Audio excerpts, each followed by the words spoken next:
সন্দেহ? তোমার ওপর সন্দেহ?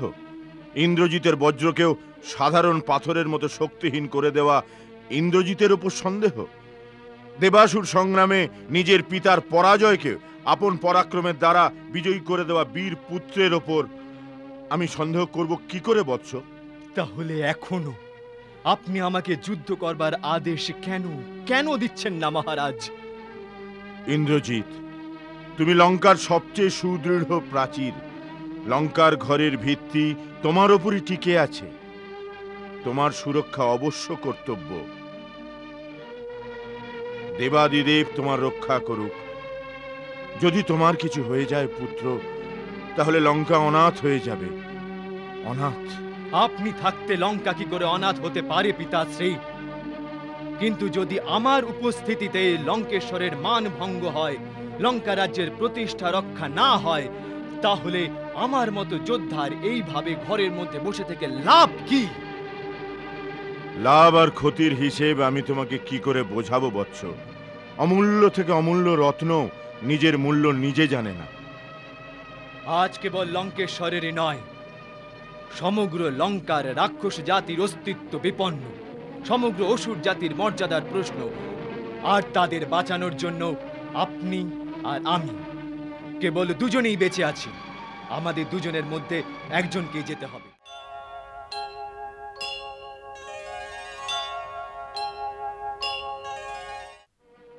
কি হয়েছে মহারাজ? আপনি সর্বদা আমার রণভূমিতে যাওয়ার বিষয়ে চিন্তিত হয়ে যান। এর কারণ কি? পুত্র স্নেহের জন্য, নাকি আমার রণকৌশলের উপর আপনার সন্দেহ আছে? ইন্দ্রজিৎ, তুমি লঙ্কার সবচেয়ে সুদৃঢ় প্রাচীর। লঙ্কার ঘরের ভিত্তি তোমার ওপরই টিকে আছে। তোমার সুরক্ষা অবশ্য কর্তব্য। দেবাদিদেব তোমার রক্ষা করুক। যদি তোমার কিছু হয়ে যায় পুত্র, তাহলে লঙ্কা অনাথ হয়ে যাবে। অনাথ। আপনি থাকতে লঙ্কা কি করে অনাথ হতে পারে পিতাশ্রী? কিন্তু যদি আমার উপস্থিতিতে লঙ্কেশ্বরের মান ভঙ্গ হয়, লঙ্কা রাজ্যের প্রতিষ্ঠা রক্ষা না হয়, তাহলে আমার মতো যোদ্ধার এইভাবে ঘরের মধ্যে বসে থেকে লাভ কি? লাভ আর ক্ষতির হিসেব আমি তোমাকে কি করে বোঝাবো বৎস? অমূল্য থেকে অমূল্য রত্ন নিজের মূল্য নিজে জানে না। আজ কেবল লঙ্কেশ্বরেরই নয়, সমগ্র লঙ্কার রাক্ষস জাতির অস্তিত্ব বিপন্ন। সমগ্র অসুর জাতির মর্যাদার প্রশ্ন। আর তাদের বাঁচানোর জন্য আপনি আর আমি কেবল দুজনেই বেঁচে আছি। আমাদের দুজনের মধ্যে একজনকেই যেতে হবে। তাহলে হাতে যুদ্ধের পতাকা নিয়ে সবার প্রথম তোমার পিতাই যাবে। কেন? কেননা তুমি লঙ্কার ভবিষ্যৎ পুত্র, আর ভবিষ্যতের রক্ষা করা বর্তমানের ধর্ম।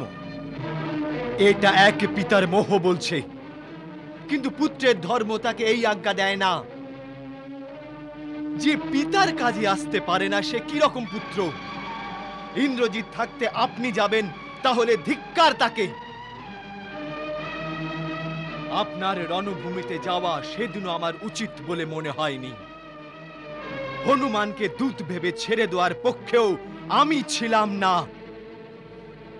অঙ্গদ এলো আর ভরা রাজসভায় অপমান করে অক্ষত দেহে চলে গেল। আমরা পিছু নিতে থাকলাম আর ওর উৎসাহ বাড়তে থাকলো। পিতাশ্রী, লঙ্কার প্রতিষ্ঠার জন্য যারা প্রাণের আহুতি দিয়ে চলে গেছে, তাদের আমি ফিরিয়ে তো আনতে পারবো না, কিন্তু বিশ্বাস করুন, তাদের মৃত্যুতে আমার মনে প্রতিশোধ আর প্রতিহিংসার জ্বালা আরো বাড়িয়ে দিয়ে গেছে। রামের মস্তক, লক্ষণের বক্ষতল, সুগ্রীব, অঙ্গদ, হনুমানের প্রাণ নেবার জন্য আমার অস্ত্রশস্ত্র উতলা হয়ে উঠেছে।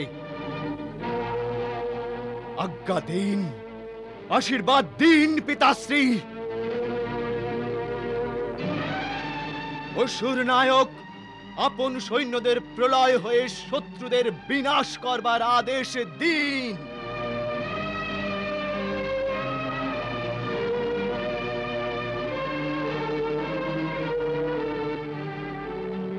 আপনি কি ভাবছেন? আমি ভাবছি ইন্দ্রজিৎ, যে পাতালে ভাই অহিরাবণ আমাকে আশ্বাস দিয়েছিল যে যখনই প্রয়োজন হবে ও আমাদের সাহায্যের জন্য চলে আসবে। ও মায়া কাজে আমাদের থেকেও এগিয়ে। ওকে ডাকলে কেমন হয়? নিজের পুত্র থাকতে আপনি পাতাল লোক থেকে নিজের ভাইকে সাহায্যের জন্য ডেকে আনবেন, তাহলে ইন্দ্রজিৎ লঙ্কার প্রজাদের সামনে মাথা উঁচু করে কি করে হাঁটবে? পিতাশ্রী, আপনার মনে দুর্বলতা বাসা বাঁধতে শুরু করেছে, তার থেকে সাবধান থাকুন। যুদ্ধ জয়ের জন্য পূর্ণ মনোবল প্রয়োজন। ইন্দ্রজিতের উপর বিশ্বাস করুন, আমি যুদ্ধের চিত্রই বদলে দেব। আপনি আমাকে আজ্ঞা আর আশীর্বাদ 2 দিন পিতাশ্রী।